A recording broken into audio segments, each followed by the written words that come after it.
आज हम अध्याय 10 से शुरू करेंगे। इसमें हम पिछले हफ्ते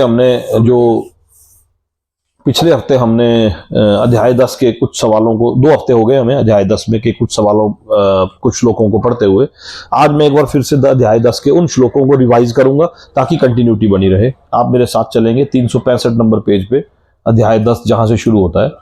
श्री भगवान ने कहा, हे महाबाहु अर्जुन, पूर्व दरवाजा बंद कर दे। हे महाबाहु अर्जुन, और आगे सुनो, चूंकि तुम मेरे प्रिय सखा हो, अतः मैं तुम्हारे लाभ के लिए ऐसा ज्ञान प्रदान करूंगा जो अभी तक मेरे द्वारा बताए गए ज्ञान से श्रेष्ठ होगा। ना तो देवतागण मेरी उत्पत्ति या ऐश्वर्य को जानते हैं और ना महर्षि गण ही जानते हैं, क्योंकि मैं सभी प्रकार से देवताओं और महर्षियों का भी कारण स्वरूप उद्गम हूं। जो मुझे अजन्मा अनादि समस्त लोकों के स्वामी के रूप में जानता है, मनुष्यों में केवल वही मोह रहित और समस्त पापों से मुक्त होता है। बुद्धि, ज्ञान, संशय तथा मोह से मुक्ति, क्षमा भाव, सत्यता, इंद्रिय निग्रह, मन निग्रह, सुख तथा दुख, जन्म मृत्यु, भय अभय, अहिंसा, समता, दृष्टि, तप, दान, यश तथा अपयश, जीवों के ये विविध गुण मेरे ही द्वारा है। इसमें अहिंसा का भी जो गुण है वो भी भगवान ने बोला वो मेरे ही द्वारा है। जैसे वो राक्षसों में वो अहिंसा के गुण दिखते हैं, वो भगवान बोलते हैं वो भी मेरे ही द्वारा है। जो मेरे इस ऐश्वर्य तथा योग से पूर्णतया आश्वस्त है। कौन सा ऐश्वर्य? जो पीछे बताए पिछले श्लोक में। वह मेरी अनन्य भक्ति में तत्पर होता है, इसमें तनिक भी संदेह नहीं है। अच्छा, जो अनन्य भक्ति में तत्पर होता है तो उसके बाद क्या होता है? उसके बाद होती है चतुर्श्लोकी भगवद गीता शुरू। मैं समस्त आध्यात्मिक तथा भौतिक जगतों का कारण हूं। प्रत्येक वस्तु मुझसे ही उद्भूत है। जो बुद्धिमान ये भली भांति जानते हैं वे मेरी प्रेमा भक्ति में लगे रहते हैं तथा हृदय से पूरी तरह से मेरी पूजा में तत्पर होते हैं। ये यहां से चतुर्श्लोकी भगवद गीता का पहले श्लोक की शुरुआत हुई, जिसमें हमने नारायण से ब्रह्म उत्पन्न हुए, नारायण से प्रजापति, नारायण से ही इंद्र और 8 वसु उत्पन्न होते हैं, और नारायण से ही 11 रुद्र और 12 आदित्य उत्पन्न होते हैं। ये नारायण कृष्ण के ही अंश हैं। मेरे शुद्ध भक्तों के विचार मुझ में वास करते हैं, उनके जीवन मेरी सेवा में अर्पित रहते हैं और वे एक दूसरे को ज्ञान प्रदान करने तथा मेरे विषय में बातें करते हुए परम संतोष का तथा आनंद का अनुभव करते हैं। जो प्रेम पूर्वक मेरी सेवा करने में निरंतर लगे रहते हैं उन्हें मैं ज्ञान प्रदान करता हूं, जिसके द्वारा वे मुझ तक आ सकते हैं। मैं उन पर विशेष कृपा करने हेतु उनके हृदय में वास करते हुए ज्ञान के प्रकाशमान दीपक के द्वारा अज्ञानजन्य अंधकार को दूर करता हूं। चतुर्श्लोकी भगवद गीता में पहले श्लोक में 8वें श्लोक में बताया गया है कि भगवान का स्थान क्या है, और 9वें श्लोक में बताया गया है कि भक्तों की क्रियाएं क्या हैं, और 10वें और 11वें श्लोक में बताया गया है कि वो मेरे लिए क्या करते हैं, उनकी क्या क्रियाएं हैं और मैं उनके लिए रास्ता कैसे बनाता हूं। मैं उन पर विशेष कृपा करने हेतु उनके हृदय में वास करते हुए ज्ञान के प्रकाशमान दीपक के द्वारा अज्ञानजन्य अंधकार को दूर करता हूं। ये सुनने के बाद, चतुर्श्लोकी भगवद गीता सुनने के बाद अर्जुन के मन में फिर से सवाल आए। अब वो क्या सवाल आए? अर्जुन ने अब 7-8 सवाल पूछे। 7-8 श्लोक अर्जुन के ही हैं, जिनमें से हमने 2 श्लोक पिछले हफ्ते कवर कर लिए थे, उसके आगे को हम आज करेंगे। फिलहाल श्लोकों को मैं एक बार पढ़ रहा हूं ताकि कंटिन्यूटी बन जाए। अर्जुन ने कहा, आप परम भगवान, परम धाम, परम पवित्र, परम सत्य हैं। आप नित्य हैं, दिव्य हैं, आदि पुरुष हैं, अजन्मा तथा महानतम है। कौन बोल रहा है? अर्जुन बोल रहा है, क्योंकि वो भगवान कृष्ण का मित्र है, इसलिए वो मस्का लगाने के लिए बोल रहा है, ऐसा नहीं है। नारद, असित, देवल तथा व्यास जैसे ऋषि आपके इस सत्य की पुष्टि करते हैं। वो बोलता है कि मुझसे पहले नारद मुनि, असित, देवल तथा व्यास जैसे ऋषि मुनि पहले ही इस सत्य की पुष्टि कर चुके हैं, और अब आप स्वयं भी मुझसे प्रकट यही कह रहे हो। हे कृष्ण, आपने मुझसे जो कुछ कहा उसे मैं पूर्णतया सत्य मानता हूं। क्यों? क्योंकि मैं आपका मित्र हूं, इसलिए मैं पूर्णतया इसे सत्य मानता हूं। हे प्रभु, ना तो देवतागण ना असुरगण ही आपके स्वरूप को समझ सकते हैं। इसने कहा कि मैं आपने जो कुछ अब तक कहा मैं उसको सत्य मानता हूं, क्योंकि मैं आपका मित्र हूं, परम मित्र हूं। देवतागण और असुरगण ही, ना तो असुरगण ही आपके स्वरूप को समझ सकते हैं। हे परम पुरुष, हे सबके उद्गम, हे समस्त प्राणियों के स्वामी, हे देवों के देव, हे ब्रह्मांड के प्रभु, निसंदेह एकमात्र आप ही अपनी अपने को अपनी अंतरंगा शक्ति से जानने वाले हैं। मैं एक बार अर्जुन के द्वारा पूछे गए सवालों को कंटिन्यूशन में पढ़ देता हूं, उसके बाद हम इनके तात्पर्यों पे आएंगे ना। अगला श्लोक है, कृपा करके विस्तार पूर्वक मुझे अपने उन दैवीय ऐश्वर्यों को बताएं जिनके द्वारा आप इन समस्त लोकों में व्यापक हैं। हे कृष्ण, हे परम योगी, मैं किस तरह आपका निरंतर चिंतन करूं और आपको कैसे जानूं? हे भगवान, आपका स्मरण किन किन रूपों में किया जाए? हे जनार्दन, आप पुनः विस्तार से अपने ऐश्वर्य तथा योग शक्ति का वर्णन करें। मैं आपके विषय में सुनकर कभी तृप्त नहीं होता, क्योंकि जितना ही आपके विषय में सुनता हूं उतना ही आपके शब्द अमृत को चखना चाहता हूं। इसके बाद फिर श्री भगवान ने कहा, हां, अब मैं तुमसे अपने मुख्य मुख्य वैभव युक्त रूपों का वर्णन करूंगा, क्योंकि हे अर्जुन, मेरा ऐश्वर्य असीम है। मैं कुछ एक ऐश्वर्यों को बताऊंगा, ऐसा भगवान ने कहा। अब फिर से हम श्लोक पे आते हैं, एक बार फिर से पीछे अर्जुन के सवालों पर चलते हैं। अर्जुन ने कहा, आप परम भगवान, परम धाम, परम पवित्र, परम सत्य, नित्य, दिव्य, आदि पुरुष, अजन्म और महानतम है। नारद, असित, देवल तथा व्यास जैसे ऋषि आपके सत्य की पुष्टि करते हैं और आप स्वयं भी मुझसे ये प्रकट कह रहे हो। हे कृष्ण, आपने जो कुछ कहा उसे मैं पूर्णतया सत्य मानता हूं। हे प्रभु, ना तो देवतागण ना असुरगण ही आपके स्वरूप को समझ सकते हैं। यहां पर अर्जुन, इसके तात्पर्य को मैं एक बार छोटा सा है, यहां पर अर्जुन इसकी पुष्टि करता है कि श्रद्धाहीन तथा आसुरी प्रकृति वाले लोग कृष्ण को नहीं समझ सकते। जब देवतागण तक उन्हें नहीं समझ पाते तो आधुनिक जगत के तथा कथित विद्वानों का क्या कहना? जब देवतागण ही नहीं समझ पाते तो बाकी बड़े बड़े विद्वानों का क्या कहना, जो अपने आप को बहुत बड़े विद्वान कहते हैं। भगवत कृपा से अर्जुन समझ गया कि परम सत्य कृष्ण है, क्योंकि उसके ऊपर भगवत कृपा हुई, इसलिए वो समझ पाया, क्योंकि उसने सरेंडर किया, उसने वो नॉलेज ग्रहण करने के लिए अपने आप को सरेंडर किया था दूसरे अध्याय के 7वें श्लोक में कि मैं अब आपका शिष्य हूं, आप मेरे गुरु हैं, कृपया मुझे उपदेश दें। उसके बाद उसे वो उपदेश मिला। भगवत कृपा से अर्जुन समझ गया कि परम सत्य कृष्ण है और वे संपूर्ण है, अतः हमें अर्जुन के पथ का अनुसरण करना चाहिए। उसे भगवत गीता का प्रमाण प्राप्त था, जैसा कि भगवत गीता के 4 अध्याय में कहा गया है कि भगवत गीता के समझने की गुरु परंपरा का हास हो चुका था, यानी कि खत्म हो चुकी थी गुरु परंपरा। अतः कृष्ण ने अर्जुन से उसकी पुनः स्थापना की, क्योंकि वे अर्जुन को अपना प्रिय सखा तथा भक्त समझते थे। अतः जैसा कि गीतोपनिषद की भूमिका में हमने कहा है कि भगवत गीता का ज्ञान परंपरा विधि के से प्राप्त करना चाहिए। परंपरा विधि के लुप्त होने पर उसे सूत्रपात के लिए अर्जुन को चुना गया। हमें चाहिए कि अर्जुन का हम अनुसरण करें, जिसने कृष्ण की सारी बातें जान ली। तभी हम भगवत गीता के सार को समझ सकेंगे और तभी कृष्ण को भगवान रूप में जान सकेंगे। हे परम पुरुष, हे सबके उद्गम, हे समस्त स्वामी प्राणियों के स्वामी, हे देवों के देव, हे ब्रह्मांड के प्रभु, निसंदेह एकमात्र आप ही अपने को अपनी अंतरंगा शक्ति से जानने वाले हैं। इसके तात्पर्य को मेरे साथ पढ़ेंगे। परमेश्वर कृष्ण को वो ही जान सकते हैं जो अर्जुन तथा उसके अनुयायियों की भांति भक्ति करने के माध्यम से भगवान के संपर्क में रहते हैं। आसुरी या नास्तिक प्रकृति वाले लोग कृष्ण को नहीं जान सकते। ऐसा मनोधर्म जो भगवान से दूर ले जाए परम पातक है। परम पातक होता है सीरियस सिन, यानी कि घोर अपराध। और जो कृष्ण को नहीं जानता उसे भगवत गीता की टीका करने का प्रयत्न नहीं करना चाहिए। भगवत गीता कृष्ण की वाणी है और चूंकि ये कृष्ण का तत्व विज्ञान है, अतः हमें कृष्ण से ही समझना चाहिए, जैसा कि अर्जुन ने किया। हमें नास्तिकों से ग्रहण नहीं करना चाहिए। श्रीमद् भागवतम के पहले स्कंद के 2 अध्याय के 11वें श्लोक में यह कहा गया है कि परम सत्य का अनुभव 3 प्रकार से किया जा सकता है। निराकार ब्रह्म यानी कि इम्पर्सनलिस्ट ब्रह्म, और अंतर्यामी परमात्मा यानी कि लोकलाइज्ड परमात्मा जो हम बोलते हैं कि हमारे अंतर मन में स्थित है, तथा भगवान। अतः परम सत्य के ज्ञान की अंतिम अवस्था भगवान है। हो सकता है कि सामान्य व्यक्ति अथवा ऐसा मुक्त पुरुष भी जिसने निराकार ब्रह्म अथवा अंतर्यामी परमात्मा का साक्षात्कार किया है भगवान को ना समझ पाए।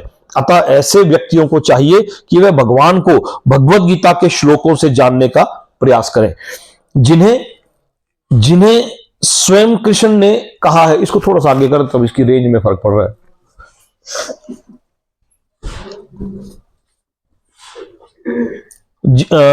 भगवत गीता के श्लोकों को जानने का प्रयास करें जिन्हें स्वयं कृष्ण ने कहा है। कभी कभी निर्विशेषवादी कृष्ण को भगवान के रूप में या उनकी प्रामाणिकता को स्वीकार करते हैं, किंतु अनेक मुक्त पुरुष कृष्ण को पुरुषोत्तम रूप में नहीं समझ पाते। कभी कभी निर्विशेषवादी यानी कि इम्पर्सनलिस्ट कभी कभी कृष्ण को परम पुरुष, कृष्ण को भगवान के रूप में तो मान लेते हैं, लेकिन उनकी प्रामाणिकता को स्वीकार नहीं करते। वो बोलते हैं कि हाँ भगवान है तो बाकी भगवानों में से एक भगवान है। उनकी प्रामाणिकता को नहीं स्वीकार करते कि उनकी प्रामाणिकता क्या है, उनकी प्रामाणिकता क्या है उसको स्वीकार नहीं करते। किंतु अनेक मुक्त पुरुष कृष्ण को पुरुषोत्तम रूप में नहीं समझ पाते। और इसके अलावा अनेक मुक्त पुरुष भी हैं जो कि कृष्ण को पुरुषोत्तम रूप में नहीं समझ पाते, इसलिए अर्जुन उन्हें पुरुषोत्तम कहकर संबोधित करता है। श्लोक में देखो, हे पुरुषोत्तम सबसे पहला शब्द है, हे पुरुषोत्तम। इसको राउंड करो, गोला लगाओ इसके ऊपर, हे पुरुषोत्तम। चाहे संस्कृत वाले में लगाओ चाहे हिंदी वाले में लगाओ, ये हे पुरुषोत्तम, परम पुरुष। हाँ यहाँ देखो पुरुषोत्तम परम पुरुष। संस्कृत वाले में भी लगाओ पुरुषोत्तम। संस्कृत वाले में देखो मैं आपको बताता हूँ कौन कौन से शब्दों को ये करो। नहीं वहां नहीं है, आगे है अगले पेज में। कौन से श्लोक में? नहीं जो इसका संधि विच्छेद है इस पे आओ। जो मैं बोलूंगा उसको आपने राउंड करना। स्वयं एवं इसको नहीं करना, आत्मना आत्मनाम वेतस त्वम। इसके बाद आया देखो पुरुषोत्तम, इसको करो राउंड। फिर इसके बाद आ गया भूत भावन, इसको राउंड कर दो। इसके बाद हो गया भूतीश, इसको राउंड कर दो। भूत ईश, इसको राउंड कर दो। इसके बाद आ गया देव देव, इसको राउंड करो। और उसके बाद आ गया जगतपते, जगतपते है ना। भगवत गीता के श्लोक में क्या है? हे परम पुरुष, हे सबके उद्गम, हे समस्त प्राणियों के स्वामी, हे देवों के देव, हे ब्रह्मांड के प्रभु, निसंदेह एकमात्र आप ही अपने को अपनी अंतरंगा शक्ति से जानने वाले हैं। पेज नंबर है 382, 382। सिर्फ इतना ही बोला था श्लोक में। इसके तात्पर्य में अब क्या गहराई है वहां हम पहुंचेंगे। अब लास्ट में पहुंचे हुए यहां पर एक बार बताओ बोला कहां पहुंचे हम। इसलिए अर्जुन उन्हें पुरुषोत्तम कहकर संबोधित करता है। इस पुरुषोत्तम को राउंड करो बॉल पर, इस पुरुषोत्तम को राउंड करो जहां लिखा है। इसलिए अर्जुन उन्हें पुरुषोत्तम कहकर संबोधित करता है। यह पुरुषोत्तम देखो ऊपर श्लोक में था। अर्जुन उन्हें पुरुषोत्तम कहकर क्यों संबोधित करता है? क्योंकि कभी कभी निर्विशेषवादी कृष्ण को भगवान के रूप में या उनकी प्रामाणिकता को स्वीकार करते हैं, किंतु उनके मुक्त पुरुष कृष्ण को पुरुषोत्तम रूप में नहीं समझ सकते। समझ गए लाइन? सबसे पुरुषों में उत्तम, भगवानों में उत्तम, देवताओं में उत्तम, सबसे उत्तम, इसलिए उन्हें पुरुषोत्तम कहकर संबोधित किया। इतने पर भी कुछ लोग ये नहीं समझ पाते कि कृष्ण समस्त जीवों के जनक हैं, इसलिए अर्जुन ने उन्हें भूत भावन, करो इसको राउंड, भूत भावन कहकर संबोधित किया है। देखो ऊपर श्लोक में था भूत भावन, संस्कृत में भी देखो आप, हिंदी में भी देखो। संस्कृत में संधि विच्छेद में किया आपने राउंड है ना। भूत भावन कहकर संबोधित किया। यदि उन्हें कोई भूत भावन के रूप में भी समझ लेता है तो भी वह उन्हें परम नियंता के रूप में नहीं जान पाता, इसलिए उन्हें यहां पर भूतेश, राउंड करो, भूतेश या परम नियंता दोनों को राउंड करो। परम नियंता देखो ऊपर भूतेश और परम नियंता, भूतीश है ना था, परम नियंता कहा गया। यदि कोई भूतेश रूप में भी उन्हें समझ लेता है तो भी उन्हें समस्त देवताओं के उद्गम रूप में नहीं समझ पाता, इसलिए उन्हें देव देव, राउंड, इसलिए उन्हें देव देव, सभी देवताओं के पूजनीय देव कहा गया है। यदि देव देव रूप में भी उन्हें समझ लिया जाए तो वे प्रत्येक वस्तु के परम स्वामी के रूप में समझ में नहीं आते। क्या बोला? देव देव को दोबारा राउंड करो। यदि देव देव रूप में उन्हें समझ लिया जाए तो भी वे प्रत्येक वस्तु के परम स्वामी के रूप में समझ नहीं आते, इसलिए यहां पर उन्हें जगतपति, जगतपति कहा गया। इस प्रकार अर्जुन की अनुभूति के आधार पर कृष्ण विषयक सत्य की स्थापना इस श्लोक में हुई है। इस श्लोक को जब ब्रेक किया गया, तात्पर्यों के साथ जोड़ा गया, तो इसकी श्लोक की हमने काफी डिटेल स्थापना के साथ हमने इसको समझा। हमें चाहिए कि कृष्ण के को यथारूप में समझने के लिए हम अर्जुन के पद चिन्हों का अनुसरण करें, जो हम यहां सब कर रहे हैं बैठ के। अर्जुन के पद चिन्हों का ही अनुसरण कर रहे हैं हम। इसे ऐसे समझते चलते आ रहे हैं जैसा कि गुरु परंपरा पद्धति से चला हुआ है ना। श्लोक क्या था? 382 नंबर पेज है। हे परम पुरुष, हे सबके उद्गम, हे समस्त प्राणियों के स्वामी। देखो इस एक एक शब्द का आपने तात्पर्य में समझा, लक्ष्मी समझा। हे परम पुरुष, हे सबके उद्गम, हे समस्त प्राणियों के स्वामी, हे देवों के देव, हे ब्रह्मांड के प्रभु, निसंदेह एकमात्र आप ही अपने को अपनी अंतरंगा शक्ति से जानने वाले हैं। श्रीमद् भागवत में भी इन शब्दों का इस श्लोक में वर्णन हुआ है। अगला श्लोक क्या है? कृपा करके विस्तार पूर्वक मुझे अपने उन दैवीय ऐश्वर्यों को बताएं जिनके द्वारा आप इन समस्त लोकों में व्यापक हैं। अब वो अर्जुन पूछता है कि बड़े बड़े देवी देवता तक आपको जान नहीं पाते। नारद, असित, देवल, व्यास ने इस सत्य की पुष्टि की, मैं भी मानता हूं। अब क्या पूछ रहा है? कृपा करके विस्तार पूर्वक मुझे अपने उन देवी ऐश्वर्यों को बताएं जिनके द्वारा आप इन समस्त लोकों में व्याप्त हैं। यानी कि इस लोक में, तात्पर्य को पढ़ो पहले। मिला नहीं मिला? पेज नंबर बॉल पेन है आपके पास? हाँ, उससे लिखो हिंदी में, हिंदी में साथ साथ लिखते चलो, किसा है नहीं इसमें, है ना? हिंदी में साथ साथ नंबरिंग करते रहो, और जब इसको कंप्लीट करो ना आप, तो इसको ये धागा उसके बीच में ऐसे छोड़ा करो जहां कंप्लीट किया हुआ है। 383 नंबर पेज।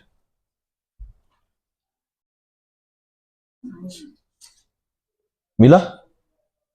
16वां श्लोक हिंदी में लिखो, आपको आसान होगा। देवनागरी को इतना आसानी से पढ़ा जाना नहीं होता आसान इतना।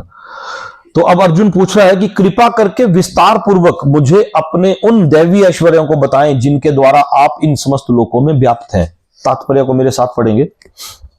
इस श्लोक में से ऐसा लगता है कि अर्जुन भगवान संबंधी अपने ज्ञान से पहले से संतुष्ट है।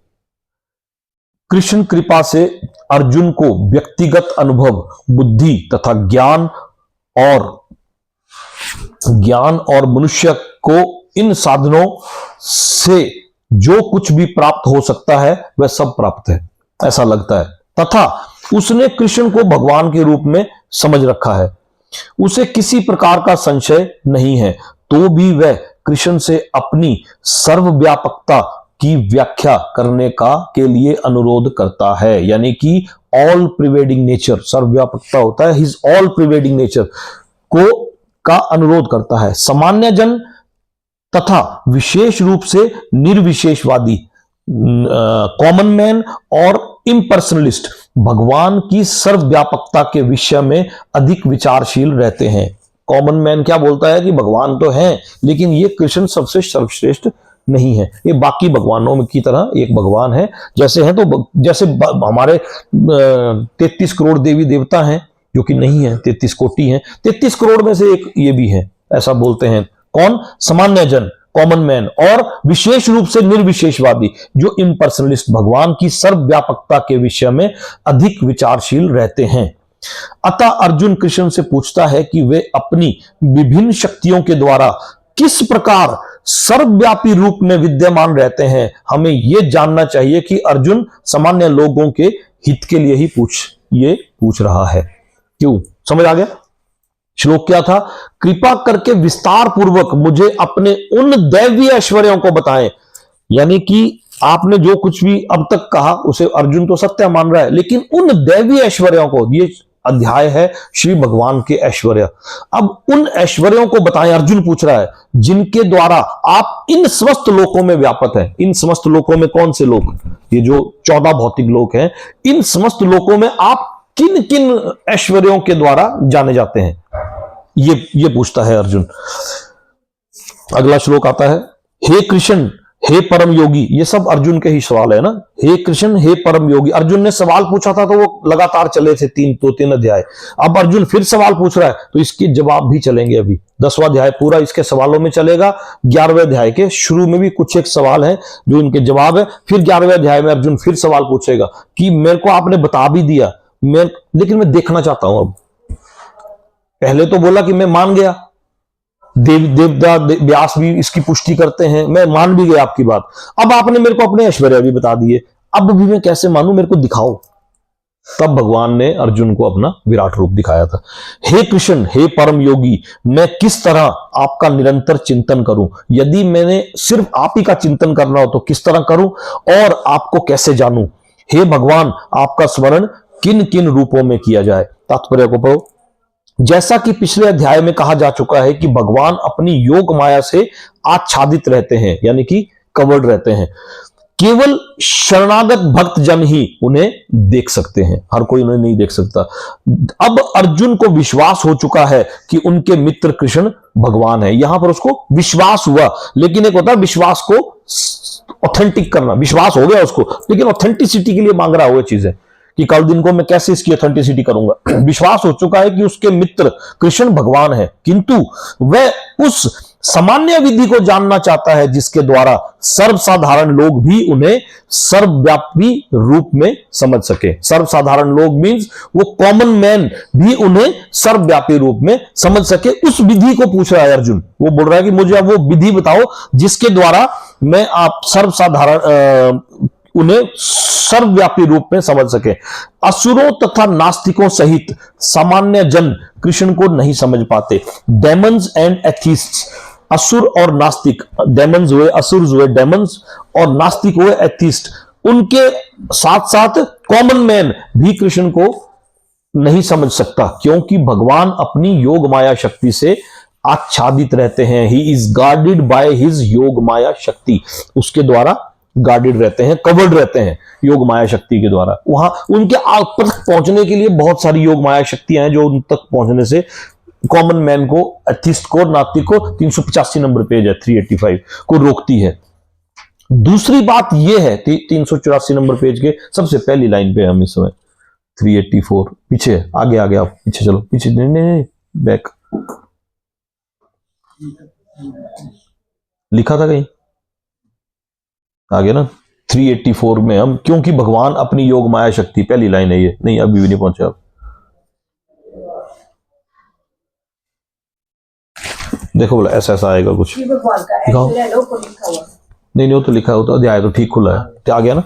क्योंकि भगवान अपनी योग माया शक्ति से आच्छादित रहते हैं, इसलिए लोग उन तक नहीं पहुंच पाते। दूसरी बात यह है कि ये प्रश्न जन सामान्य के लाभ हेतु पूछे जा रहे हैं। अर्जुन को के साथ बोल रहे हैं, युद्ध भूमि में रथ पर सवार है, दो आदमियों के बीच में संवाद हो रहा है, दूसरा बोलता कि मैं भगवान हूं। एक कैसे मान जाए?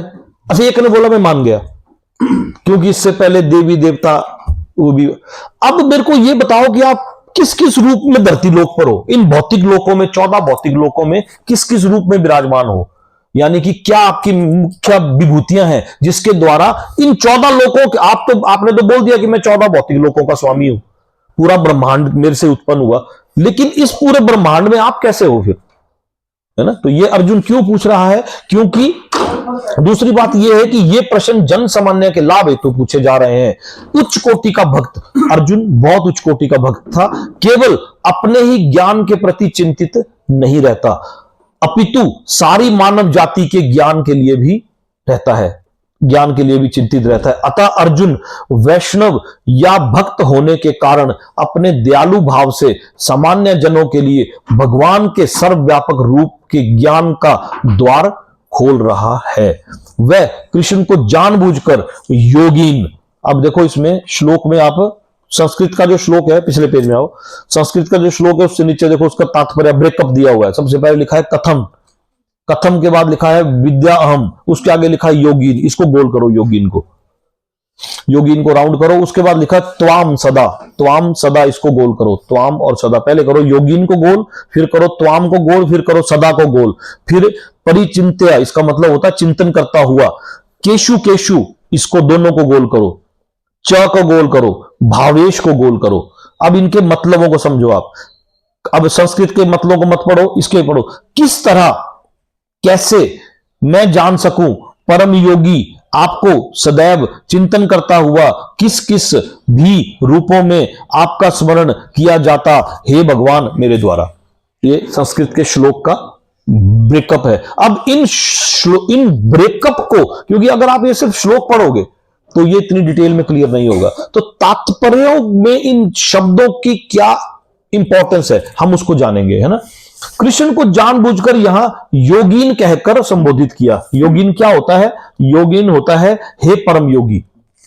कृष्ण को अर्जुन ने हे परम योगी कहा कि आप योगियों में परम योगी हो, क्योंकि वे योग माया शक्ति के स्वामी हैं। क्योंकि वे योग माया शक्ति के स्वामी हैं, जिसके कारण वे सामान्य जन के लिए अप्रकट या प्रकट होते हैं। जिस समय यह संवाद चल रहा था, उस समय इस संवाद को वो लोग थोड़े ना सुन पाए थे जो वहां पर युद्ध भूमि में उपस्थित थे। बोलते हैं इस समय 48 मिनट के लिए समय ठहर गया था। ऐसा थोड़ी भी कितनी देर युद्ध भूमि में संवाद कर रहे हो और सेनाएं ऐसी खड़ी रहती है आसपास, कोई तो आता कि आप क्या बात कर रहे हो। वो समय उस समय ठहर गया था, ऐसा बोला जाता है। सामान्य जन जिसे कृष्ण के प्रति कोई प्रेम नहीं, कृष्ण के विषय में निरंतर नहीं सोच सकता, वह तो भौतिक चिंतन करता है। अर्जुन इस संसार के भौतिकवादी लोगों की चिंतन प्रवृत्ति के विषय में विचार कर रहा है। या कौन कर रहा है? Arjun, the mode of thinking of materialistic person of this world. Materialistic person हुए भौतिक लोग, जो हम लोग हैं। तो अर्जुन हमारे लोगों की मानसिकता को, चिंतन प्रवृत्ति के विषय में, कि वो क्या मानेंगे आपके बारे में, कैसे सुनेंगे, कैसे विश्वास करेंगे। आप मेरे से रथ पर बैठ के बोल रहे हो कि मैं भगवान हूं, दो मित्र बैठे, एक बोलता मैं भगवान हूं, तू मेरा शिष्य है, ऐसा कैसे, मैं लोग कैसे मानेंगे? वो पूछ रहा है के लिए प्रयुक्त है। भाव का अर्थ है भौतिक वस्तु। चूंकि भौतिकवादी लोग कृष्ण के आध्यात्मिक स्वरूप को नहीं समझ सकते, अतः उन्हें भौतिक वस्तुओं पर चित्र एकाग्र करने की तथा यह देखने का प्रयास करने की सलाह दी जाती है कि कृष्ण भौतिक रूप में किस प्रकार प्रकट हैं। भौतिक वस्तुओं पर चित्त एकाग्र करने की तथा यह देखने का प्रयास करने की सलाह दी जाती है। किसको? भौतिकवादी लोगों को दी जाती है कि कृष्ण भौतिक रूपों में किस तरह, किस प्रकार प्रकट है। तो बोलते हैं कृष्ण आए धरती लोक पर, भौतिकिया, इतनी शादियां की, रासलीलाएं की, गोपियों को छेड़ते थे, ये करते थे, वो कैसे भगवान हुए? वो कैसे भगवान हुए? तो ये भागवत में है कि वो ऐसा क्यों करते थे, क्यों किया, सब कुछ ये भागवत में आता है वर्णन। तो भौतिकवादी लोगों को ऐसा ही बताया जाता है, भौतिकवादी तरीके से ही, है ना। अब श्लोक पे आओ एक बार। हे परम योगी, मैं किस तरह आपका निरंतर चिंतन करूं? आप मुझे अपने ऐश्वर्य बताएंगे तब तो मैं आपका चिंतन कर पाऊंगा। ये अर्जुन का सवाल था। अपने ऐश्वर्य तो बताओ, आपने तो बोल दिया। नारद, असित, देवल, वेद व्यास भी बोलते हैं, वो भी बोलते हैं, लेकिन मैं कैसे मानूं? मैं तो आपका मित्र हूं, अब मैं कैसे मानूं? तो ये आप मुझे अपने ऐश्वर्यों के बारे में बताएंगे तब तो मैं वो करूंगा। और आपको कैसे जानूं? वो कैसे जानूं का मतलब है कि और बताओ, मुझे अपने बारे में और बताओ, मैं और सुनना चाहता हूं। अगले श्लोक में क्या बोलता है अर्जुन? हे जनार्दन, आप पुनः विस्तार से अपने ऐश्वर्य तथा योग शक्ति का वर्णन करें। बोल रहे पुनः मीन्स फिर से, अपने ऐश्वर्य तथा योग शक्ति का वर्णन करें। क्योंकि नारद, असित, देवल और व्यास तो बोल रहे हैं, मैं भी मानता हूं, लेकिन मैं चाह रहा हूं कि आप एक बार दोबारा अपनी योग शक्ति का वर्णन करें। ऐसा अर्जुन पूछ रहा है। मैं आपके विषय में सुनकर कभी तृप्त नहीं होता। पीछे बोल रहे हैं कि मैं आपको कैसे जानूं, पिछले श्लोक में, और यह बोल रहा हूं कि आपके विषय में सुनकर कभी तृप्त नहीं होता, क्योंकि जितना ही आपके विषय में सुनता हूं उतना ही आपके शब्द अमृत को और चखना चाहता हूं। यानी कि और डीप और डीप और डीप आपके बारे में जान रहा हूं, तो मेरी तो और क्वेश्चन उठ रहे हैं, मेरे मन में तो और सवाल उठ रहे हैं। इस बार तो युद्ध भूल गया है वो। इसी प्रकार का निवेदन नैमिषारण्य के शौनक आदि ऋषियों ने सूत गोस्वामी से किया था। ये इस लाइन को मैं अगली बार भागवत लाऊंगा, उसमें से मैं इस लाइन का मतलब आपको बताऊंगा, आज मैं लाया नहीं उसे। इसी प्रकार का निवेदन नैमिषारण्य के शौनक आदि ऋषियों ने सूत गोस्वामी से किया था। ये नैमिषारण्य, शौनक आदि ऋषि, सूत गोस्वामी, ये क्या है? ये भागवत में क्लियर होता है। ये भागवत कहां कहां हुई, कब कब हुई, किस किसने किसको सुनाई, किसने आगे किसको सुनाई, वो मैं आपको 2 पेज लाऊंगा, उससे क्लियर हो जाएगा, है ना। भागवत सुनते हैं लोग 1 हफ्ता 10 दिन लगा के भागवत, उनसे सवाल पूछा जाए कि भागवत कब हुई, कहां हुई, किसके लिए सुनाई, किसने सुनाई और क्यों सुनाई, किस वक्त सुनाई, और ये भागवत हम तक कैसे पहुंची, तो किसी के पास जवाब नहीं। 1 हफ्ता भागवत सुनने के बाद भी अगर हम किसी से सवाल पूछेंगे कि भागवत कब हुई, किस सन में हुई, कहां सुनाई, किसके लिए सुनाई, तो किसी के पास जवाब नहीं। यह निवेदन इस प्रकार है, यह भागवत का श्लोक है, मैं अगली बार लेके आऊंगा। उत्तम स्तुतियों द्वारा प्रशंसित कृष्ण की दिव्य लीलाओं का निरंतर श्रवण करते हुए कभी तृप्ति नहीं होती, किंतु जिन्होंने कृष्ण से अपना दिव्य संबंध स्थापित कर लिया है वे पद पद पर भगवान की लीलाओं के वर्णन का आनंद लेते रहते हैं। श्रीमद् भागवत में कहा गया है कि अतः अर्जुन कृष्ण के विषय में और विशेष रूप से उनके सर्वव्यापी रूप के बारे में सुनना चाहता है। जहां तक अमृतम की बात है, अमृतम देखो इस श्लोक में एक लाइन है जो संधि विच्छेद है इसका, उसकी देखो आखिरी लाइन में अमृतम, इसको राउंड करो। जहां तक अमृतम की बात है, कृष्ण संबंधी कोई भी आख्यान अमृत तुल्य है और इस अमृत की अनुभूति व्यवहार से ही की जा सकती है।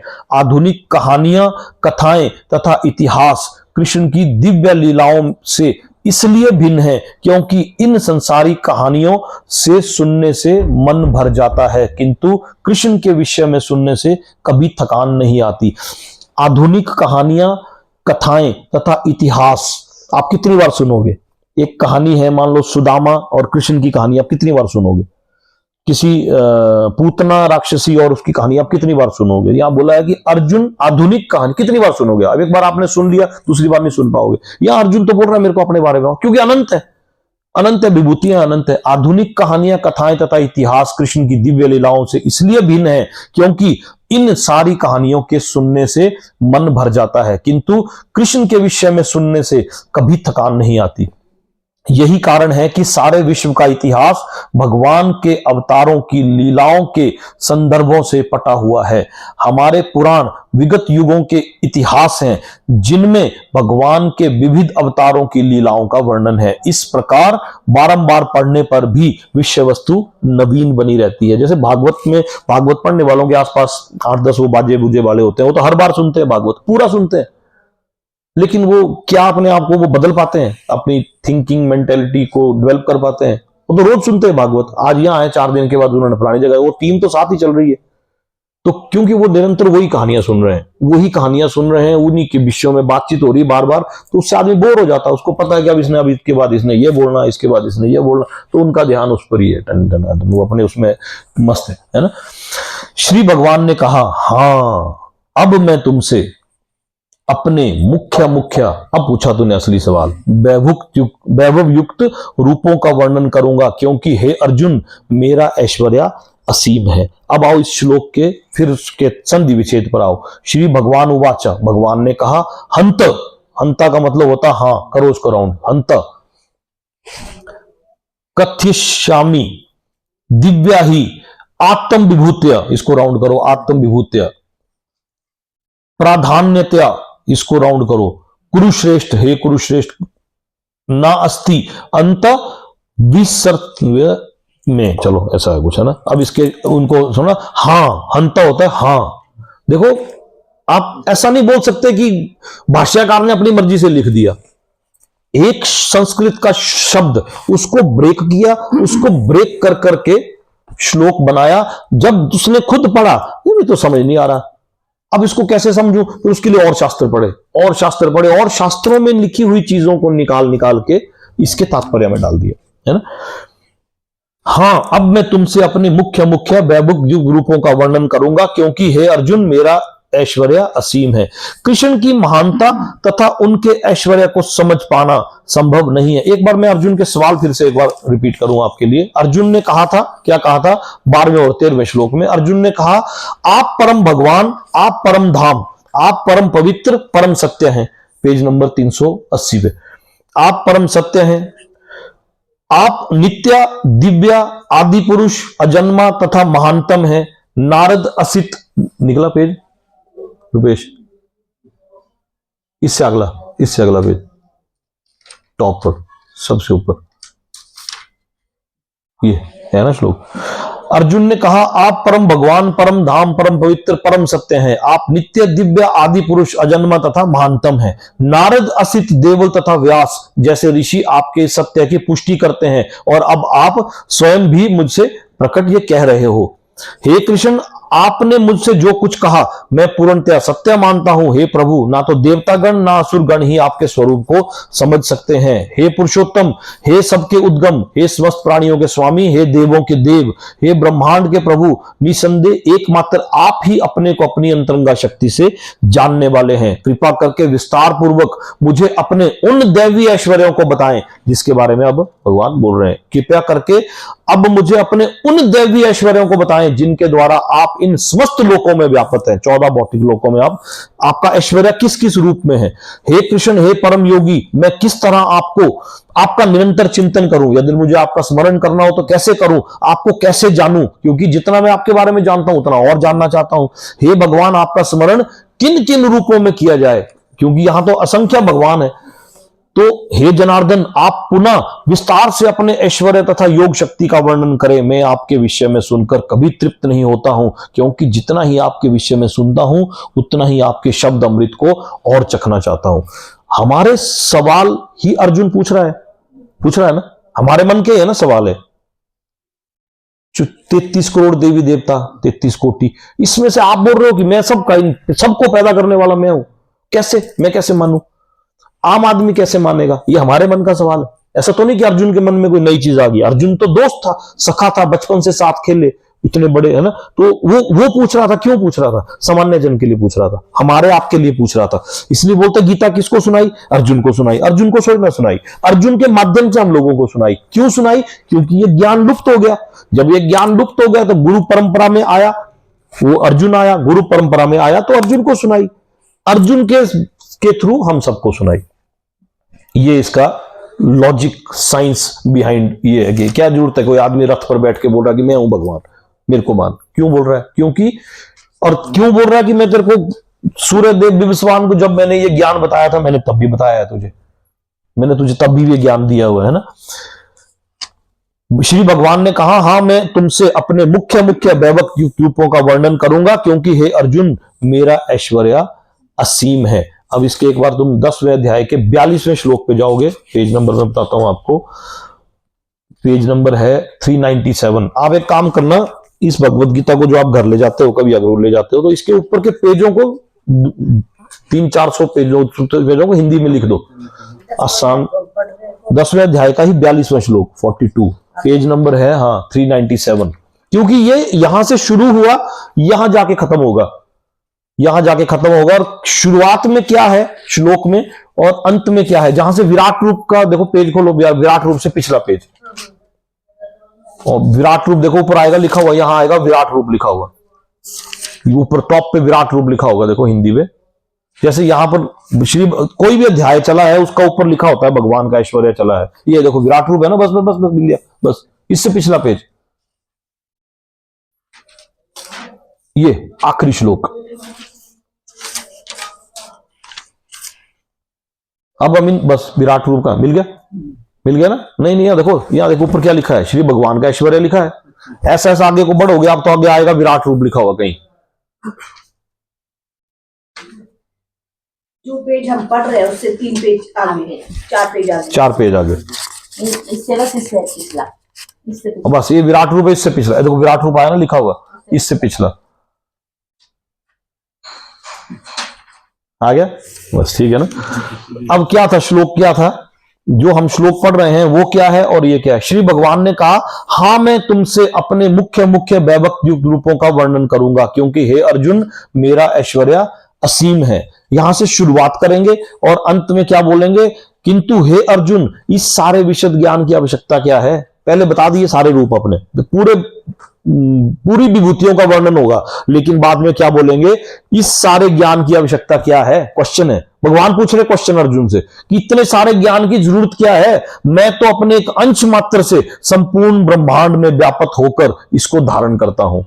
जो मैंने तेरे को बताया है तो कुछ भी नहीं है, इसका एक अंश मात्र से संपूर्ण ब्रह्मांड में व्यापक होकर इसको धारण करता हूं। इतनी डिटेल जानने की क्या जरूरत है? जो मैं बोल रहा हूं मेरी बात को मान, ये भगवान के बोलने का मतलब। अब हम यहां से इनके ऐश्वर्यों का वर्णन शुरू होता है, श्लोक तात्पर्य को पढ़ेंगे। कृष्ण की महानता तथा उनके ऐश्वर्य को समझ पाना संभव नहीं है। जीव की इंद्रियां सीमित है, अतः उसने उनसे कृष्ण के कार्यकलापों की समग्रता को समझ पाना संभव नहीं है। समग्रता होता है टोटलिटी, मतलब पूर्ण तरह से समझ पाना संभव नहीं है। किसकी वजह से? इंद्रियां, क्योंकि हमारी इंद्रियों की उड़ान सीमित है। तो भी भक्तजन कृष्ण को जानने का प्रयास करते हैं, किंतु ये मानकर नहीं कि वे किसी विशेष समय में या जीवन अवस्था में उन्हें पूरी तरह समझ सकेंगे। शुरुआत करते हैं इसलिए नहीं कि इस जन्म में ही जान पाएंगे। हो सकता है ये हमारा वहां समझने का आखिरी जन्म हो, थोड़ा पोर्शन बचा था उसके लिए, या हो सकता है यहां से शुरुआत हो। ये इस तात्पर्य का मैं बोलना चाह रहा हूं। बल्कि कृष्ण से के वृत्तांत इतने आस्वाद हैं कि भक्तों को अमृत तुल्य प्रतीत होते हैं। वृत्तांत होते हैं सारे टॉपिक, एवरी टॉपिक। आस्वाद होता है सो रिलाइशेबल है, सो रिलेशेबल, मतलब इतने आस्वाद्य हैं कि भक्तों को अमृत तुल्य, नेक्टर, अमृत के जैसे प्रतीत होते हैं। इस प्रकार भक्तगण उनका आनंद उठाते हैं। भगवान के ऐश्वर्यों तथा उनकी विविध शक्तियों की चर्चा चलाने में शुद्ध भक्तों को दिव्य आनंद मिलता है। अतः वे उनको सुनते रहना और उनकी चर्चा चलाते रहना चाहते हैं।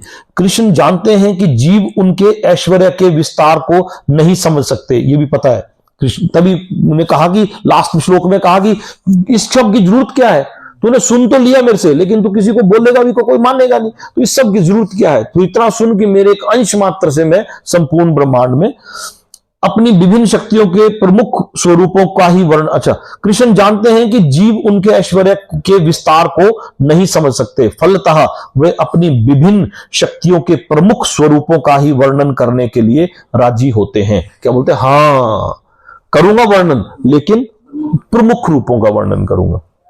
प्रधानतया, वो देखो प्रधानतया श्लोक में एक शब्द है जो गोल करवाया था मैंने आपसे राउंड। प्रधान्यतः शब्द अत्यंत महत्वपूर्ण है, इसलिए राउंड हुआ था ये, क्योंकि हम भगवान के प्रमुख विस्तारों को ही समझ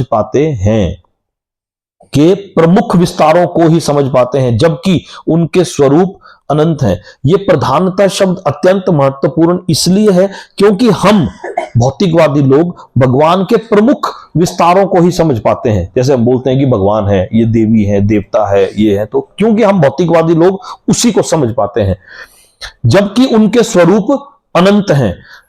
इन सब को समझ पाना संभव नहीं है। इस श्लोक से प्रयुक्त विभूति शब्द उन ऐश्वर्यों का सूचक है। देखो इसमें वो है आत्म विभूत्य, है ना, आत्म विभूत्य। इस शब्द से प्रयुक्त विभूति शब्द उन ऐश्वर्यों का सूचक है जिनके द्वारा भगवान सारे विश्व का नियंत्रण करते हैं। यानी कि वो मेन चीजें जिनके द्वारा पूरे विश्व का नियंत्रण हो रहा है, 14 भौतिक लोकों का नियंत्रण हो रहा है, उसका मतलब है विभूति। उन ऐश्वर्यों का सूचक है जिनके द्वारा भगवान सारे विश्व का नियंत्रण करते हैं। अमरकोश में विभूति का अर्थ विलक्षण ऐश्वर्य है। अमरकोश होता है dictionary. In the dictionary it is stated that Vibhuti indicates an exceptional opulence. Exceptional यानी कि दूसरा कोई नहीं है वैसा, एक्सेप्शनल है तो वो होती है विभूति की, उनके जैसा कोई दूसरा नहीं। अमरकोश में विभूति का अर्थ विलक्षण ऐश्वर्य है, यानी कि एक्सेप्शनल ऑपुलेंस है। निर्विशेषवादी या सर्वेश्वरवादी यानी कि इम्पर्सनलिस्ट और पैंथिस्ट ना तो भगवान के विलक्षण ऐश्वर्यों को समझ पाता है, ना उनकी दैवीय शक्तियों के स्वरूपों को। भौतिक जगत में तथा बैकुंठ लोक में यानी कि इस लोक में और स्पिरिचुअल वर्ल्ड में उनकी शक्तियां अनेक रूपों में फैली हुई हैं। अब कृष्ण उन रूपों को बताने जा रहे हैं जो सामान्य व्यक्ति प्रत्यक्ष रूप से देख सकता है। अब उन रूपों को बताएंगे जो सामान्य व्यक्ति प्रत्यक्ष रूप से देख सकता है, और उन प्रत्यक्ष रूपों में भगवान ने बोला है कि इनमें मेरी विभूति है। इस प्रकार उनकी रंग बिरंगी शक्ति का आंशिक वर्णन किया गया है। उनकी रंग बिरंगी शक्ति का आंशिक वर्णन किया गया है। हे अर्जुन, क्या सब पिछला श्लोक क्या था कि हाँ अब मैं तुमसे अपने मुख्य वैभव रूपों का वर्णन करूंगा, क्योंकि हे अर्जुन मेरा ऐश्वर्य असीम है। जो हमने मैसेज भेजा है मैंने आपको एक उसमें वो विभूतियों का वर्णन है। उन विभूतियों में तो उसमें तो शेर भी है, पढ़ा होगा आपने, उसमें शेर भी है, उसमें मगरमच्छ भी है, क्योंकि शेर के आगे जाए आप भगवान, मगरमच्छ के आगे माथा टेको तो हाँ जुआ भी है, तो वो क्यों है वो अब आएगा पता। अदरवाइज व्हाट्सएप मैसेज, ये मैसेज हमारे ग्रुप में लगभग 4-5 हफ्ते पहले आया था, किसी को इसका मतलब तो समझ आया नहीं होगा, हमारे ग्रुप में आया था, गीता कुटीर वाले ग्रुप में आया था, लेकिन किसी ने ये समझने की कोशिश तो की नहीं कि ये क्या है, छलियों में जुआ, अच्छा तब जुआरी बोलेंगे अच्छा है, ठीक है कृष्ण ने बोला इसी में कृष्ण है, तो कैसे है क्यों है वो इसमें आपको क्लियर होगा। ये अध्याय इतना डीप है, इतना डीप है, इतना डीप है कि आप मानो कि ये, क्योंकि इसी में चतुर्श्लोकी भगवत गीता आ रही है, इसी अध्याय में चतुर्श्लोकी भगवत गीता पिछले हफ्ते जो हमने सुनी है ना, हे अर्जुन मैं समस्त जीवों के हृदय में स्थित परमात्मा हूं, मैं ही समस्त जीवों का आदि मध्य तथा अंत हूं। तात्पर्य को पढ़ो एक बार।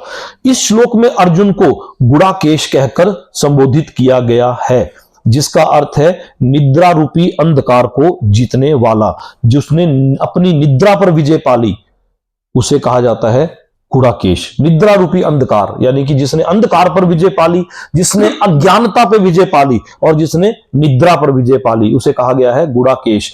जो लोग अज्ञान रूपी अंधकार में सोए हुए हैं उनके लिए यह समझ पाना संभव नहीं है कि भगवान किन किन विधियों से इस श्लोक में तथा बैकुंठ लोक में प्रकट होते हैं। अतः कृष्ण द्वारा अर्जुन के लिए इस प्रकार का संबोधन महत्वपूर्ण है। चूंकि अर्जुन ऐसे अंधकार से ऊपर है, अतः भगवान उसे विविध ऐश्वर्यों को बताने के लिए तैयार हो जाते हैं। ये गुड़ाकेश पहले सुना है शब्द, आया था गुड़ाकेश। गुड़ाकेश कहां आया था? यह आया था दूसरे अध्याय के 9वें श्लोक में। निकालो दूसरे अध्याय का 9वां श्लोक। इसलिए बोल रहा हूं, मैंने तो निकाल लूंगा, अब आपको बोलूंगा पेज नंबर, तो आपने पेज नंबर डालेंगे होंगे, इसलिए बोल रहा हूं कि आज इसको असाइनमेंट की तरह समझो और इसको ले जाओ गीता को घर, और अगली बार सारे श्लोकों को हिंदी में लिख के लाओ और पेज नंबरों को उसमें लिख के लाओ। हिंदी में अगर नहीं लिख के लाने हैं तो एटलीस्ट पेज नंबरों को लिख के लाओ। ये पेज नंबर है 66, 66 नंबर पेज।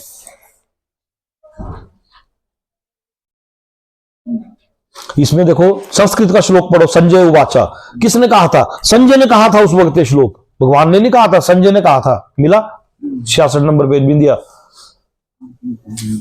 66। देखो ऊपर लिखा होगा गीता का सार, गीता के सार अध्याय में था ये हर अध्याय में जो भी सार अध्याय चला होता है उसके ऊपर उस अध्याय का नाम लिखा होता है। इसके ये देखो गीता का सार लिखा होगा। सबसे पहले तो गीता का सार खोलो, उसके बाद आओ आप पेज नंबर 66 पर। नहीं ये नहीं है 66, ये 63 है।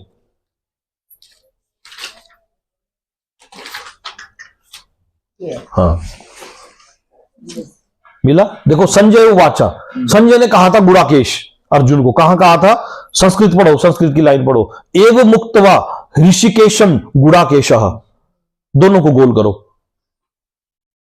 ऋषिकेशम गुड़ाकेशः, दोनों को गोल करो। अब आओ जिसके इसके जो संधि विच्छेद पर। संजय उवाचा, संजय ने कहा, एवं इस प्रकार, उवक्तः कहकर, हर्षिकेशम कृष्ण से जो इंद्रियों के स्वामी हैं। नहीं यानी वही ऋषिकेशम जो कृष्ण से जो इंद्रियों के स्वामी है। ऋषिकेश का मतलब होता है जो इंद्रियों के स्वामी है। हमारी भौतिक इंद्रियों के स्वामी कौन है? कृष्ण है। तो यहां ऋषिकेशम जो इंद्रियों के स्वामी है, और गुड़ाकेशः अर्जुन जो अज्ञान को मिटाने वाला है। ऋषिकेशम और गुड़ाकेशम। और इससे अगले श्लोक में आओ, इससे अगले श्लोक में 10वें श्लोक में, हे भरतवंशी धृतराष्ट्र, उस समय दोनों सेनाओं के मध्य शोक मगन अर्जुन से कृष्ण ने मानो हंसते हुए ये शब्द कहे। तात्पर्य क्या था? दो घनिष्ठ मित्रों अर्थात ऋषिकेश तथा गुड़ाकेश के मध्य वार्ता चल रही थी। मित्र के रूप में दोनों का पद समान था, किंतु इनमें से एक स्वेच्छा से दूसरे का शिष्य बन गया। क्यों हुआ था? दूसरे अध्याय के 7वें श्लोक में क्या हुआ था कि अब मैं आपका शिष्य हूं, कृपया मुझे उपदेश दे। उसने सरेंडर कर दिया था। ऐसा हुआ था। क्योंकि इनमें से भी एक स्वेच्छा से दूसरे का शिष्य बन गया। कृष्ण हंस रहे थे क्योंकि उसका मित्र अब उनका शिष्य बन गया था। सबों के स्वामी होने के कारण वह सदैव श्रेष्ठ पद पर रहते हैं, तो भी भगवान अपने भक्तों के लिए सखा, पुत्र या प्रेमी बनना स्वीकार करते हैं। किंतु जब उन्हें गुरु रूप में अंगीकार कर लिया गया तो उन्होंने तुरंत गुरु की भूमिका निभाने के लिए शिष्य से गुरु की भांति गंभीरता पूर्वक बातें की, जैसा कि अपेक्षित है। ऐसा प्रतीत होता है कि गुरु तथा शिष्य की वार्ता दोनों सेनाओं की उपस्थिति में हुई, जिससे सारे लोग लाभान्वित हुए। अतः भगवत गीता का संवाद किसी एक व्यक्ति, समाज या जाति के लिए नहीं, अपितु सबों के लिए है, और उसे सुनने के लिए शत्रु तथा मित्र सामान्य रूप से अधिकारी है। यह संजय बोल रहा था धृतराष्ट्र को कि गुड़ाकेश, यानी कि संजय भी जानता था कि यह ज्ञानता पर विजय का पाने वाला है। ये गुड़ाकेश है निद्रा का। अब आओ श्लोक पे जहां हम है। इस श्लोक में अर्जुन को गुड़ाकेश कहकर संबोधित किया गया, जिसका अर्थ है कि निद्रा रूपी अंधकार को जीतने वाला। जो लोग अज्ञान रूपी अंधकार में सोए हुए हैं, उनके लिए यह समझ पाना संभव नहीं कि भगवान किन किन विधियों से इस लोक में तथा बैकुंठ लोक में प्रकट होते हैं। अतः कृष्ण द्वारा अर्जुन के लिए इस प्रकार का संबोधन महत्वपूर्ण है। चूंकि अर्जुन ऐसे अंधकार से ऊपर है, अतः भगवान उससे विविध ऐश्वर्यों को बताने के लिए तैयार हो जाते हैं। सर्वप्रथम कृष्ण अर्जुन को बताते हैं कि वे अपने मूल विस्तार के कारण समग्र दृश्य जगत की आत्मा है। यानी कि यो क्या श्लोक में क्या था, मैं समस्त जीवों के हृदयों में स्थित परमात्मा हूं। भौतिक सृष्टि से पूर्व भगवान अपने मूल विस्तार के द्वारा पुरुष अवतार धारण करते हैं। भौतिक सृष्टि से भी पहले भगवान अपने मूल विस्तार के द्वारा पुरुष अवतार धारण करते हैं। यानी कि सृष्टि की उत्पत्ति से पहले वो भगवान कृष्ण के रूप में उत्पन्न होते हैं, नारायण, और उन्हीं से सब कुछ आरंभ होता है। अतः वे प्रधान महत्तत्व की आत्मा है। इस सृष्टि का कारण महत्तत्व नहीं होता। वास्तव में महाविष्णु संपूर्ण भौतिक शक्ति या महत्तत्व में प्रवेश करते हैं। ये वे आत्मा है। जब महाविष्णु इन प्रकटीभूत ब्रह्मांडों में प्रवेश करते हैं तो वे प्रत्येक जीव में पुनः परमात्मा के रूप में प्रकट होते हैं।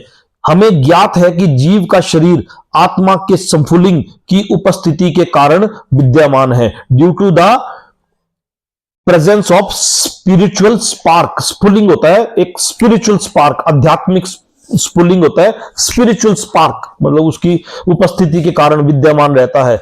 बिना आध्यात्मिक स्फुलिंग के शरीर विकसित नहीं हो सकता। उसी प्रकार भौतिक जगत का तब तक विकास नहीं होता जब तक परमात्मा कृष्ण का प्रवेश नहीं हो जाता। जैसा कि सुबल उपनिषद में कहा गया है, परमात्मा रूप में भगवान समस्त प्रकटीभूत ब्रह्मांडों में विद्यमान है। ये जो उठाया ये सुबल उपनिषद की वाणी थी। श्रीमद् भागवत में तीनों पुरुष अवतारों का वर्णन हुआ है। ये तीन पुरुष अवतार का वर्णन सातवंत तंत्र में, जब श्रीमद् भागवत को गोल करो, आप गोल करो, सातवंत को गोल करो, तंत्र में भी इसका वर्णन मिला है। अब विष्णु स्तु त्रिणी, इसको गोल करो। भगवान इस लोक में अपने तीन स्वरूपों में प्रकट होते हैं। इन तीनों शास्त्रों में इस चीज का वर्णन है। कारणोदक्षाई विष्णु गोल करो, गर्भोदक्षाई विष्णु और क्षीरोदक्षाई विष्णु, ये तीनों विष्णुओं के रूप में ब्रह्म संहिता में महाविष्णु या ब्रह्म संहिता को गोल करो, उसका श्लोक संख्या भी दिया हुआ है। महाविष्णु या कारणोदक्षाई विष्णु का वर्णन मिलता है। ये कारणार्व्य जल सर्व कारण भगवान महाविष्णु के रूप में कारण्यार गर्भ में शयन करते हैं। ये कारणार सागर है, उसके जल में शयन करते हैं। अतः भगवान ही इस ब्रह्मांड के आदि कारण, पालक तथा समस्त शक्ति के आवासान हैं। अब आओ शुरू में एक जगह देखो फोटोज होते हैं, एक जगह डले हुए, इसमें ये वाला फोटो निकालो। इसमें पेज नंबर नहीं है तो मैं आपको बताता। हाँ ये वाला फोटो देखो। इसमें इस फोटो में देखो, ध्यान से देखो, पुरुष अवतार में सबसे पहले ऊपर कृष्ण सबसे ऊपर दिखाई दे रहे कृष्ण।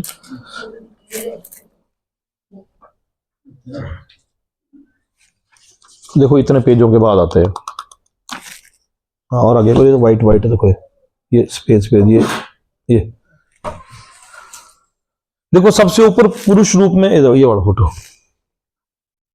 सबसे ऊपर पुरुष रूप में कृष्ण दिखाए हुए हैं। उसके बाद कृष्ण से नारायण और अब छोटे छोटे ब्रह्मांड दिखाई दे रहे होंगे आपको, ये छोटे छोटे गोले दिखाई दे रहे हैं।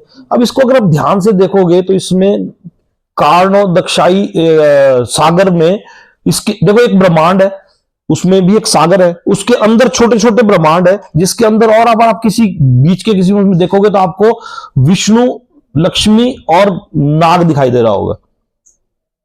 दिखाई दे रहे हैं? दिखाई दे ना? तो ये और इनको अगर आप और ध्यान से देखोगे किसी एक फोटो में तो आपको एक नाभि से एक कमल निकलता हुआ दिखाई देगा, जिसके ऊपर ब्रह्मा विराजमान दिखाई दे रहे होंगे आपको। दिखा किसी को कि नहीं दिखा? जिसको दिखा हाँ करो। दिखा?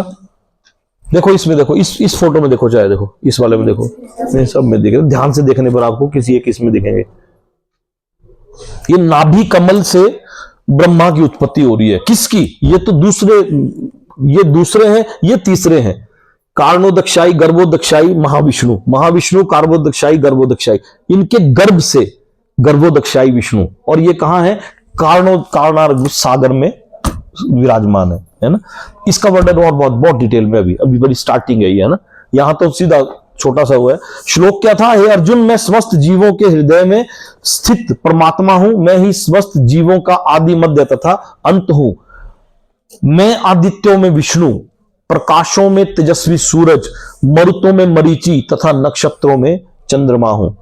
इसको राउंड करो, मैं आदित्यों में विष्णु हूं, इसको अंडरलाइन करो, आदित्यों में विष्णु। आगे लिखो 12 आदित्य, इसके ऊपर लिख दो 12 आदित्य। प्रकाशों में तेजस्वी सूरज, इसको अंडरलाइन करो। अब लिखो मरुतों में मरीचि, इसके ऊपर लिखो 49।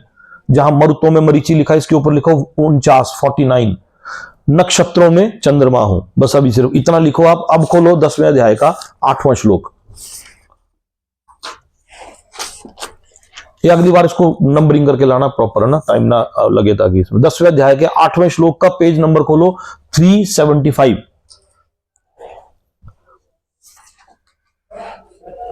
मिला? Page number 375। इसके सबसे ऊपर चलो पढ़ो, देखो नारायण से ब्रह्मा उत्पन्न हुए, नारायण से ब्रह्म उत्पन्न होते हैं। मिला? बिंदिया करो, हेल्प करो। आपको मिला? देखो हेल्प करो, देखो वहां भी निकाल के दो। जहां अभी हम हैं उससे सिर्फ 1 2 3 4 5 6 पेज पीछे। यहां मैंने आपको लिखवाया भी था 1 + 1 + 8 + 11 + 12, है ना? ये 33 कोटि, 33 करोड़ नहीं है, 33 कोटि है। नारायण से ब्रह्म उत्पन्न हुए, नारायण से ब्रह्म उत्पन्न हुए। देखो यहां ऊपर देखना, यहां टॉप पर मिला? देखो पेज। नारायण से ब्रह्म उत्पन्न होते हैं, नारायण से ही प्रजापति होते हैं, नारायण से इंद्र और 8 वसु उत्पन्न होते हैं, और नारायण से 11 रुद्र और 12 आदित्य उत्पन्न होते हैं। ठीक है? ये 1 + 1 + 8 + 11 + 12 मैंने आपसे लिखवाया था 33। ठीक है? अब इस श्लोक में क्या है? आदित्यों में विष्णु। अब यहां क्या बोल रहे हैं? नारायण से प्रजापति, नारायण से इंद्र और 8 वसु, और नारायण से ही 11 रुद्र और 12 आदित्य उत्पन्न होते हैं। पीछे बोला था 12 आदित्य, यहां भगवान उसकी पुष्टि कर रहे हैं कि 12 नारायण आदित्यों में 12 आदित्य, मैं आदित्यों में विष्णु हूं, यानी कि 12 आदित्य हैं। प्रकाशों में तेजस्वी सूर्य, मरुतों में मरीचि, ये 49। मरीचि क्या है? 49 मैंने आपको क्यों लिखवाया? क्योंकि इन 49 का वर्णन आएगा अभी। 49 कौन से थे, क्यों हुए, कहां हुए, इसका वर्णन आएगा। तात्पर्य को पढ़ लेता हूं, इसके बाद इसको बंद करेंगे हम आज, है ना? आदित्य 12 हैं जिनमें कृष्ण प्रधान है। अब आदित्य 12 आदित्य हैं जिनमें कृष्ण प्रधान है। आकाश में टिमटिमाते ज्योति पुंजों में सूर्य प्रमुख है, और ब्रह्म संहिता में तो सूर्य को भगवान का तेजस्वी नेत्र कहा गया है। अंतरिक्ष में 50 प्रकार के वायु प्रवहमान है। अंतरिक्ष में जो है 50 वायु होती है, 50। एक प्राण वायु और अपान वायु के अलावा 48 प्रकार की वायु और होती है। प्रकाश 50 प्रकार की वायु प्रवहमान है, जिनमें से वायु अधिष्ठाता मरीचि कृष्ण का प्रतिनिधि है। जिनमें की वायुओं में भी जो इसका अधिष्ठाता देव है, वरुण देव के अधिष्ठाता देव मरीचि कृष्ण का प्रतिनिधि है। नक्षत्रों में रात्रि के समय चंद्रमा सर्वप्रमुख नक्षत्र है, अतः वह कृष्ण का प्रतिनिधि है। इस श्लोक में प्रतीत होता है कि चंद्रमा एक नक्षत्र है, अतः आकाश में टिमटिमाने वाले तारे भी सूर्य प्रकाश को प्रवर्तित करते हैं। वैदिक वांडम्य में, यह भी एक उपनिषद है, वैदिक वांड में ब्रह्मांड के अंतर्गत अनेक सूर्यों के सिद्धांत को स्वीकृति प्रदान प्राप्त नहीं है। बोला जाता है कितने ब्रह्मांड है, कितने सूर्य है, पता नहीं, ये सूर्य हमारे को यहां दिख रहा है, पता नहीं कितने सूर्य है, ये गलत है। सूर्य एक ही है, ये गलत है, इसकी स्वीकृति प्राप्त नहीं है। किसमें? वैदिक पांडम्य में। क्योंकि आजकल साइंटिस्ट बोलते हैं कि अनेकों ब्रह्मांड और अनेकों सूर्य हैं, लेकिन इस उपनिषद में, वैदिक पांडम्य में, ब्रह्मांड के अंतर्गत अनेक सूर्यों के सिद्धांत को स्वीकृति प्राप्त नहीं है। सूर्य एक है और सूर्य के प्रकाश से चंद्रमा प्रकाशित है, अतः अन्य नक्षत्र भी। चूंकि भगवत गीता से सूचित होता है कि चंद्रमा एक नक्षत्र है, अतः टिमटिमाते तारे सूर्य ना होकर चंद्रमा के सदृश्य है। इसको मैं, इस श्लोक को मैं, थोड़ा सा टाइम लगेगा, इसको अगली बार पढ़ेंगे। और यहां के बाद जो श्लोक है, इनमें हमारे को काफी डिटेल में, यहां आपको मिलेगा नहीं, भागवत में जो चीजें हैं वहां से उठा के मैंने इसमें डाली है, और आपको इतना मजा आएगा आने वाले भगवान की विभूतियों को सुनने में। आपको इतना आनंद आएगा जहां आपको अभी तक नहीं आया होगा, मैं बता रहा हूं। तो इसको मेरे ख्याल से बंद करते हो गया, टाइम हो गया होगा बाहर, है ना, लोग आना शुरू हो जाते हैं।